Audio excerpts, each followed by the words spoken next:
మీ business ఏదైనా మీ ఊర్లో promotion చేయాలంటే అది సుమన్ టీవీతోనే సాధ్యం. ఇప్పుడే సంప్రదించండి.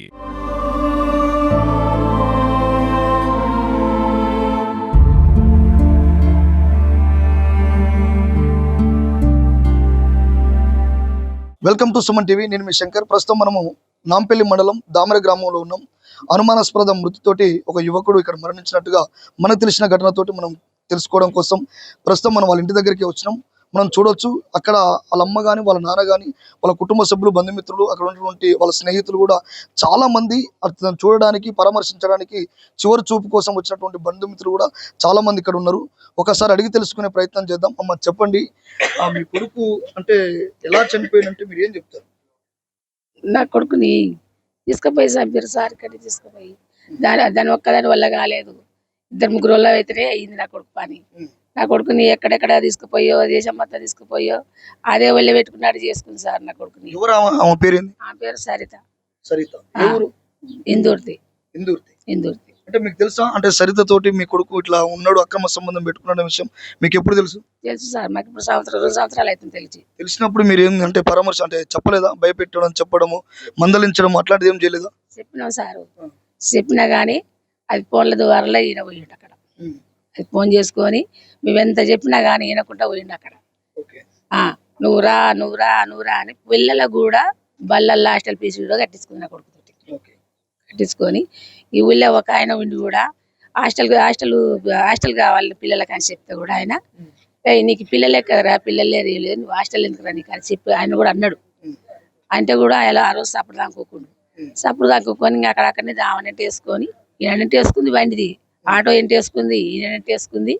హాస్టల్ ఫీజులు కూడా కట్టుకొని హాస్టల్ కూడా పిల్లలు జైన్ చేసుకొని ఈ పని చేసింది. ఇప్పుడు సార్ పిల్లలు ముగ్గురు పిల్లలు. మరి ఆమె భర్త ఉండా లేడా, చనిపోయిందా మీకు తెలియదా? ఇప్పుడు ఎన్ని రోజులు అవుతుంది మీ కొడుకు చనిపోయి? 3 రోజులు. అంటే మీకు ఎవరు చెప్పారు చనిపోయిన విషయం? మా మరిది చెప్పిండు. ఎవరు ఆ మరిది పేరుంది? మా మరిది పేరు సీనయ్య. ఫస్ట్ చేసిన ఆయన పేరు సీనయ్య, వెనక చెప్పిన ఆయన పేరు వెంకటయ్య. నాకు ఎవరు చెప్పలే, వాళ్ళే చెప్పారు. ఆయన పక్క ఇంటికాడ పని కోను సారు, నాకు కాళ్ళు లేవు, చేతులు లేవు, కష్టానికి కోను, ఎంతసేపు ఉన్నా వీళ్ళు తెచ్చిపెట్టాలి, నేను కూర్చొని అనుకుని తినాలి అంతే. అంటే మీరు మీకు ఫోన్ చేసిన మీ మరిది చెప్పిన వెంటనే మీరు లొకేషన్ దగ్గరికి వెళ్ళిన తర్వాత మీ కొడుకు ఏ ప్లేస్ లో ఉన్నాడు, ఎక్కడ ఉన్నాడు? అప్పుడు అక్కడనే ఉండు. ఎక్కడ? అక్కడ లేడు. అక్కడి నుంచి తీసిరు. మరి కూడా కొంతసేపు చెప్పారు. ఎవరు? వాళ్ళే మళ్ళీ ఆ నుంచి దేరకొండ పంపించారని మళ్ళీ చెప్పారు. దేరకొండ మీ వాళ్ళు లేక ముందే అనాథాన్ని పెట్టిర్రు. మేము తల్లిదండ్రులు ఉన్నాము, నాకు 2 కొడుకులు, వాళ్ళ మేనత్తలు, అక్క చెల్లెలు అందరూ సార్, బంధువులు మొత్తం అందరు మస్తుగురు. అనాథాన్ని పెట్టిర్రు అంతే. అనాథాన్ని పెట్టాము. వీడ అనాథ దాన్ని వీడ తీసిర్రు. ఆడిపోయినాక నా కొడుకుల పేరు, నా పేరు, నా భర్త పేరు అక్కడ రాశారు. మరి ఈడ అనాథ అయినోడు మరి ఆడెట్టా ఉంటారు సార్? వాళ్ళకి తల్లిదండ్రి ఉంటారా? అన్నదమ్ములు ఉంటారా? ఉండరు కదా. మరి ఉండనప్పుడు అనాథేనా ఆన్నే ఉంచిపోతే అయిపోవుగా. ఆడ ఉంచిపోతే అది నేను ఏం చేసుకుందునో ఎక్కడ చేసుకుందును. ఇంత పని చేసి అక్కడ చెట్లు గుట్టల్లో చేసినట్టు చేసింది సార్ నాకు. ఎక్కడి నుంచి? దేవరకొండ ఆమలేసి తీసుకొచ్చారు. నిన్న మీరు ధర్నా చేసిరు పోలీస్ స్టేషన్ లో, దేనికోసం? నా కొడుకుని చంపించింది. నా కొడుకు పోలీసు వాళ్ళు దాని కాడికి ఓనిస్తలేరు, మాట్లాడనిస్తలేరు, చేస్తలేరు, దాన్ని తీసుకొస్తలేరు. తీసుకురాకుంటే మీరు ఎందుకు తీసుకొస్తలేరు అని ధర్నా చేశారు. వందలాది మందిలో కూడా అట్లా మాట్లాడారు సారు పోలీసు వాళ్ళు మాట్లాడితే మీరు ఇట్లా మాట్లాడుతున్నారు, ఎందుకు మాట్లాడుతున్నారు, మీరు ఎందుకు తీసుకుపోయారు అని ధర్నా చెప్తాను సార్. నేను అడిగింది మంచిదా నాకు ఏం చెప్పారు పోలీసు వాళ్ళు? ఏం చెప్పారు? ఏం తీసుకొస్తాం అని చెప్పారు. ఇప్పుడు తీసుకొచ్చిర్రు. మా మందిని అందరిని అక్కడ తోలిరు, దాన్ని అల్ల తోలిరు. ఎంతమంది నీ కొడుకులు? నాకు 3 కొడుకులు, ఇప్పుడు 2. ఇప్పుడు పెద్ద ఆయన. నాకు ఆడపిల్ల ఉంటే చనిపోయింది సార్. లేదు. ఇప్పుడు ఉన్న బాధితురాలు ఉంది, ఆమె పేరు రేణుక, సరిత. సరితని ఏం చేయాలని అంటే మీ డిమాండ్ ఏంది? మా డిమాండ్ అంటే మరి సార్ దానికి కేసు పెట్టాలి, అల్లకెళ్ళలేదు. దాని పిల్లలకు దానికి ఎడవాసినా సరే, నా కొడుకు ఎట్లా ఎడవాసిండో అది కూడా అట్లా ఎడవాయాలి. అది కూడా ఎట్లా ఎడవాలి. దాని పిల్లలు పెట్టుకుని సంసారం చేసుకుంటే, నా కొడుకుని తీసుకుపోయి, దసని కొడుకుని తీసుకుపోయి నీ బంధ పెట్టుకుంటే నేనే సుఖపడుతున్నా సార్. చెప్పరు మీరే అర్థం చేసుకొని చెప్పు సార్ నాకు. ఓకే, చెప్పండి సార్. మీరు అంటే సైదులు వాళ్ళ నాన్నగారు. చెప్పండి, అంటే మీ కొడుకు ఎలా చనిపోయినట్టు ఏం చెప్తారు? ఇక మేము ఏం లేదు సార్, జీతం ఉన్నా, జీతానికి పోయినా 5:30కి ఫోన్ చేసారు మా బంట ఆయన. 5:30కే ఇంటికి వచ్చేవరకు అది ఆన్ వచ్చింది. ఇక ఆన్ ఎటుకు రాకుండా అయింది మాకు. సారు నా తమ్మిని అన్యాయం చేసింది, అది దానికి పడాల శిక్ష. దాన్ని అన్న నుంచి ఎలా తీయొద్దు. నా తమ్మిని నా మరదల్ని గోస చూడు, ఆన్ని సొమ్ము తిని తిని తిని తిని నాశనం చేసింది చెప్పకుండా. ఒక్క మాట, నీ పిల్లగాడు నన్ను ఇట్లా అంటున్నాను స్టేషన్ పెడితే మేము ఇప్పించుకొచ్చుకుందాం సారు. పోలీసు వాళ్ళకు గుప్పి ఆ నుంచి లేవట్టి దేవరకొండ లేపించింది అనాథని. అనాథ అయితే గుడికాడ వేస్తారు, గుడికాడనే ఉంటాడు, ఓ బాదార్లో ఉంటాడు రోడ్డు మీద. అట్టాటోడు అనాథ అవుతాడు. సెల్లు నెంబర్ ఉంది, బండి నెంబర్ ఉంది.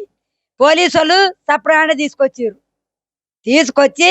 ఆడేసి వచ్చిర్రు. మరి కూడా ఏమన్నారు, మడిగొన నుంచి దేవరకొండ లేచిర్రు. సారు మాకు న్యాయం కావాలి, దాన్ని శిక్ష పడాలి అంతే, అంతకు మించలేదు.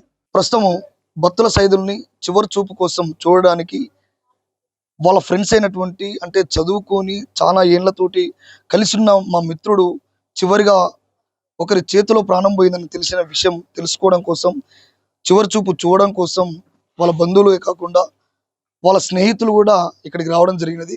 వాళ్ళ స్నేహితులు మనతోటే ఉన్నారు. ఒక్కసారి వాళ్ళ మాటల్లోనే అడిగి తెలుసుకునే ప్రయత్నం చేద్దాం. చెప్పండి, మీకు సైదులు ఏమవుతాడు? మాకు సైదులు మాకు 10 సంవత్సరాల నుంచి మా ఫ్రెండ్ అతను, మా క్లాస్మేట్ అతను చాలా వ్యక్తిగతంగా కూడా చాలా మంచోడు. ఇలా జరగడం కూడా చాలా మాకు బాధాకరంగా ఉంది. ఎందుకు ఇలా జరిగిందని ఆరాధిస్తే ఇట్లా తెలిసింది, ఇట్లా అక్రమ సంబంధం పెట్టుకోవడం వల్ల ఇలా చనిపోయినని. ఏంటంటే మా ఫ్రెండ్కి కొంచెం న్యాయం జరగాలి. ఏ రకమైన న్యాయం జరగాలి? ఆర్థికంగా పర్వాలేదు, అక్కడ వాళ్ళు కూడా కేసు పెట్టడం, వాళ్ళు కూడా బయట తీయాలి. ఇప్పుడు ఒక ప్రాణం కదా, ఒక ప్రాణం తీసేసి వాళ్ళు హ్యాపీగా ఉండి అట్లా చేసి ఎట్లా ఉంటుంది, వాళ్ళని కూడా బయట తీసుకురావాలి. మనకి న్యాయం చేయాలి. ఫ్యామిలీ ఉంది, వాళ్ళ అమ్మ నాన్న చేతనం అయితే లేదు, వాళ్ళకి ఆర్థిక న్యాయం చేయాలి ఖచ్చితంగా. మా డిమాండ్ అయితే అది. ప్రస్తుతము దామర గ్రామంలో ఉన్నటువంటి ఒక స్థానికుడు, అంటే లోకల్ ఉన్నటువంటి ఇంటి పక్కల ఉన్నటువంటి వ్యక్తిని, అతను కూడా ఒకసారి అడిగి తెలుసుకునే ప్రయత్నం చేద్దాం. చెప్పండి, సైదులు ఎట్లా ఉండేటోడు?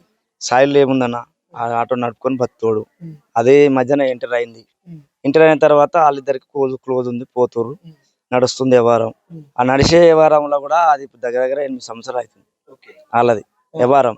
అప్పటి సంది కూడా చెప్పొచ్చు, వాళ్ళు ఇక్కడ ఎందుకు వస్తున్నావు, అది ఎందుకు వస్తున్నావు నా స్థానికులు కూడా చెప్పాలి, అక్కడ ఉన్న పెద్దలు కూడా చెప్పాలి. వాళ్ళందరికీ గుర్తుంది సమస్య. అయితే వీడు మన పోయిండు అక్కడ, మన ఎంత 9 గంటలకు 10 గంటలకు వెళ్ళిండు. అక్కడ పోయినాక ఇంత చికెను బొక్కను ఇంత మందో బొందో తీసుకొని పోయిండు. ఆల్రౌండ్ వాళ్ళు గెట్ చేసుకుని అక్కడ ఉన్నారు, వాళ్ళ ఇంటికాడ గెట్ చేసుకున్నారు. గెట్ చేసిన తర్వాత తిన్నారు, తాగిరు, అంతా అయిపోయింది అని వేసిపాదింగారు. వేసిపాదంగా నేను ఏం చేసిన, లేబర్ తీసుకుని పోయినా, నాకు ఆటో ఉంది కదా, లేబర్ ఉంది మాకు దూరికి పోయినా నేను పనికి. నేను సాయంత్రం 5 గంటలకు వస్తేప్పుడు ఆ ఊరు ఆయన, ఇప్పుడు మా వెంకటమ్మ అని ఉందిగా, మా ఊరికి పిల్లనిచ్చింది, జర బండి ఆపయా వాళ్ళ ఇంటికి మా బిడ్డ ఇంటికి పోయేస్తా అని చెప్పింది. ఆపిన బండి ఆపితే పోయిందా వచ్చింది. ఆ ఊరు ముసలా ఆయన ఏం చేసిండు, అరే బాబు మీరు దామరా అంటే దామరా అని చెప్పారు మా వాళ్ళు. అంతే, సరే మంచిది, ఇట్లా పిల్లగాడు చచ్చిపోయిండు, ఇట్లా మీ ఊరు అబ్బాయి అంటే ఓళ్ళు అని మీ వాళ్ళు అడిగారు, మా వాళ్ళు అంతా ఆడోళ్ళు. అడిగితే ఏమన్నారు, మీ ఊరు ఆయన అంటే సైదులు అంటే ఆయన పేరు. అంటే మాకు ఏమైంది ఆలోచన, ఆడ సైదులు అంటే నేను పోతున్న ఆటోకు ఇంకో సైదులు ఉన్నాడు, ఆయన లేకరే ఇంకో ఈయన ఉన్నాడు, వీళ్ళిద్దట్లో ఓళ్ళు కావచ్చు అని చెప్పి నేను ఎంక్వైరీ అనుకున్న ఆలోచన చేసినాక మళ్ళీ ఆయన వేసా మాలన్న మాది ఏ వాళ్ళు చెప్పాను అంటే మాల అబ్బాయి సైదులు నాకు అర్థమైపోయి వాళ్ళు ఇల్లు ఎక్కడ అని మేము 20 మంది తీసుకొని పోయినాం. లేడీస్ తీసుకొని పోయి ఇంటి దగ్గరనే పోయినాం. పోయే వరకు ఇట్లా గేట్ ఉంది, ఆ గేట్ ముందర పడితే చంపి బోర్లా మంది డబ్బా ఆడ పెట్టిర్రు. ఆ మంది డబ్బా కూడా ముట్టుకోవద్దు అన్నారు, మేము ముట్టుకోలే. చూసినాం, చెల్లు పక్కన పెట్టిర్రు, చెల్లు కూడా ఉంది. ఇట్లా వేసిర్రు, అట్లా వండబెట్టిరు కదా, తిప్పలే చేయలే. మందు తాగినోడు అయితేనేమో కొట్టుకుంటాడు, బట్టలు తిరుగుతాయి, అన్ని ఆగమా ఉంటుంది. అంది పరిస్థితి చూస్తాం కదా మనం. అయితే మంది అయిన మనం ఎప్పుడైనా దవాఖానలో కానీ ఏదైనా కానీ అట్లా లేదని పరిస్థితి అని చేసిర్రు. అయిపోయింది, చేసి పాడేగానే నేనేం చెప్పిన అంటే, ఆడ ఆ ఊళ్ళో పెద్ద మనుషులకు బాబు అని ఏం కాదులే ఎక్కరు, ఏం చేయకూరు, మా వాళ్ళు వస్తారు అని నేను ఫోన్ చేసిన ఒక ఆయనకు, మా పెద్ద మనిషికి ఫోన్ చేస్తే ఏం చెప్పిన ఆయన, తీసుకొస్తురా మరి ఎట్లా చేస్తారు అంటే, తీసుకొస్తారని చూస్తానికి పోయినా, మేము పనికి పోయి వస్తున్నాము చూస్తానికి పోయినా చెప్పినాం అని చెప్పిన. మేము ఇటు జరుగుతూనే ఉండం, పోలీసు వాళ్ళు తీసుకొని వెళ్ళిపోయారు. అంటే అక్కడి నుంచి బాడీని అటు నుంచి తీసుకెళ్ళి కాలిచ్చారు. మరుగుడం పోయిరాని మా పోయిన పోరలు ఏం చేశారు, ఆడికి పోతే లేదు మరుగుడం తీసుకుపోయారు అని చెప్పారు. మరుగుడం కూడా లేదు, దేవరకొండ పంపించేశారు. అది పరిస్థితి. అట్లా తీసుకుపోయేంత పద్ధతి అది. పోలీసులకు కూడా పద్ధతి కాదు. ఆడ ఉన్న గ్రామ సర్పంచ్ ఉండు ఒకడు అధికారుడు, ఊరికి మొత్తం అధికారుడు. ఊళ్ళో ఉన్న పెద్ద మనిషి గ్రామ సర్పంచ్ చెప్పాలి కదా, ఈయన ఎంక్వైరీ చేయాలి, సమాచారం ఇవ్వాలి కదా. ఈయనకి ఇవ్వకపోతే ఎస్ఐకి ఇవ్వాలి సమాచారం. ఆయనకి ఇవ్వలే, ఈయనకి ఒలిగిలే, వాళ్ళ దర్జన వాళ్ళు తీసుకొని పోయారు. అనాథ పిల్లగాడు ఓ లేరు వాళ్ళకని చెప్పి తీసుకొని పోయారు. నిన్న మేము ధర్నా చేసినాం ఇక్కడ అది మరి కూడా మండలంలో ధర్నా చేసినాం. దేనికోసం ధర్నా చేశారు? దేనికోసం అంటే మా పిల్లలకి అన్యాయం జరిగింది. ఎస్ఐ గారు ఏమని మీరు బయటికి వెళ్ళాలని మాట్లాడుతున్నాడు. ఆ రోడ్డు మీద ధర్నా పోయినాం. ధర్నా చేసినాక బయటకు వచ్చిండు ఎస్ఐ. అటు భయపడ్డాడు. మళ్ళీ మా నాంపల్లి ఎస్ఐని పిలిపించుకుండు, సిఐని పిలిపించుకుండు, మరి కూడా చింతపల్లి మా ఎస్ఐని పిలిపించుకుండు.